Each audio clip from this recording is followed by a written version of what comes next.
اچھا علی بھائی، اسلام میں سلام کا کافی کہا گیا ہے، تو سلام اور مصافحے کا آپس میں کیا تعلق ہے؟ مصافحہ ایک ہاتھ سے ہے، دو ہاتھ سے ہے؟ جس طرح ہم اکثر دیکھتے ہیں کہ اگر دو ہاتھوں سے نہیں کیا تو وہ جی گستاخی ہے، یا سنت کے مطابق، حدیث کے مطابق کیا ہے؟ دیکھیں، سنت کے مطابق تو سلام زبان سے کہہ لینا کافی ہے. ٹھیک ہے. مصافحہ، معانقہ، دست بوسی، یہ سب ایکسٹرا چیزیں ہیں، جائز ہیں. ٹھیک ہے. اپنی حدود اور قیود کے اندر. لیکن جو اصل ہے نا وہ السلام علیکم کہنا ہے یا السلام علیکم ورحمۃ اللہ. وہ ابو داؤد میں حدیث ہے کہ جو السلام علیکم کہتا ہے تو تم ایک لفظ ایڈ کر کے اسے جواب دو، پروٹوکول دو. بخاری مسلم میں حدیث موجود ہے کہ آدم علیہ السلام کو جب پیدا کیا گیا تو اللہ تعالیٰ نے انہیں یہ سکھایا کہ تم فرشتوں کو جا کے السلام علیکم کہو، تو وہ جو جواب دیں گے نا وہی تمہاری اولاد میں ٹرانسفر ہوگا. تو یہ اس طریقے سے چلا ہے. اس کے مختلف سیکھیں. صرف سلام یہ بھی سلام ہو جاتا ہے، اور یہ قرآن میں ہے. دیکھیں لوگ کتنے حیران ہوتے ہیں اگر آپ کسی کو کہیں نا سلام، وہ کہے گا پتہ نہیں اس نے مجھے کوئی ٹنڈا سا سلام کیا، یہ مجھے اچھا نہیں سمجھتا. تو قرآن میں ہے کہ حضرت ابراہیم علیہ السلام کے پاس جب فرشتے آئے انسانی شکل میں تو انہوں نے کہا تھا سلام، انہوں نے کہا سلام، سلام، السلام علیکم، السلام علیکم ورحمۃ اللہ، السلام علیکم ورحمۃ اللہ وبرکاتہ. یہ آپ سارے الفاظ استعمال کر سکتے ہیں.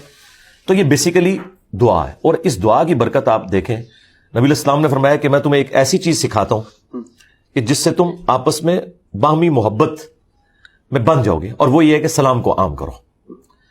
اور اس کی برکت یہ ہے کہ آپ جب کسی کو سلام کرتے ہیں نا تو ایک دوسرے کے ساتھ آپ فیملیئر ہو جاتے ہیں، ایک ڈر کا رشتہ ختم ہو جاتا ہے. آپ اندھیری رات میں جا رہے ہیں، سامنے سے کوئی بڑے قد بد والا بندہ آتا ہے اور 3-4 بندے اس کے ساتھ ہیں، وہ چور بھی ہو سکتا ہے، کوئی اور بھی ہو سکتا ہے، لیکن اگر وہ چلتے ہوئے دور سے یہ السلام علیکم تو آپ کا سارا کا سارا خوف ظاہر ہو جائے، اپنائیت فیل ہوگی. اس لیے، اور دیکھیں یہ چیز ادھر نہیں، قرآن میں ہے کہ جنتی بھی ایک دوسرے کو سلام سلام کہیں گے. اللہ تعالیٰ بھی جنتیوں پر سلامتی بھیجے گا، اور یہ اللہ تعالیٰ کا نام بھی ہے سلام. ٹھیک ہے. اللہم انت السلام ومنک السلام تبارکت یا ذا الجلال والاکرام. یہ مسلم شریف میں حدیث ہے. نبی علیہ السلام فرض نماز کے بعد جب تک یہ دعا نہیں پڑھتے تھے نا، آپ قبلہ رخ سے اپنا رخ انور پبلک کی طرف نہیں کرتے تھے، یہ دعا پڑھا کرتے تھے. تو یہ اللہ تعالیٰ کی طرف سے ایک اسپیشل چیز ہے. اب رہ گیا مصافحہ کرنا، یہ ایکسٹرا چیز ہے، یہ ایک محبت کا اظہار ہے. ٹھیک ہے. بہتر ہے کہ آپ 2 ہاتھ سے مصافحہ کریں. ٹھیک ہے. ہاں، ایک ہاتھ سے بھی جائز ہے. یہ اہل حدیث نے جو ایک فتنہ کھڑا کیا کہ مصافحہ ہے ہی ایک ہاتھ کے ساتھ ہے، یہ صرف حنفیوں کے ساتھ ضد کی وجہ سے. ادروائز صحیح بخاری میں امام بخاری رحمہ اللہ تعالیٰ نے باقاعدہ ایک چیپٹر کی ہیڈنگ باندھی ہے 2 ہاتھ سے مصافحہ کا بیان. اچھا. اور اس میں انہوں نے تابعین کا عمل لکھا ہے کہ وہ 2 ہاتھ سے مصافحہ کرتے تھے، اور اس کے ثبوت میں انہوں نے بخاری میں حدیث لی ہے کہ حضرت عبداللہ ابن مسعود کہتے ہیں کہ نبی علیہ السلام نے مجھے تشہد اس حال میں تعلیم فرمایا کہ آپ کے دونوں مبارک ہاتھوں کے درمیان میرا ہاتھ تھا، آپ نے یوں لے کے پیار سے. اس سے امام بخاری نے یہ رزلٹ نکالا کہ اپنی اصل میں کسی شخص کے ہاتھ کو اپنے دونوں ہاتھوں میں لینا یہ ثبوت ہے کہ آپ 2 ہاتھ سے مصافحہ کر سکتے ہیں. اس کا جواب اہل حدیث یہ دیتے ہیں کہ جی وہ ابن مسعود کا ایک ہاتھ تھا.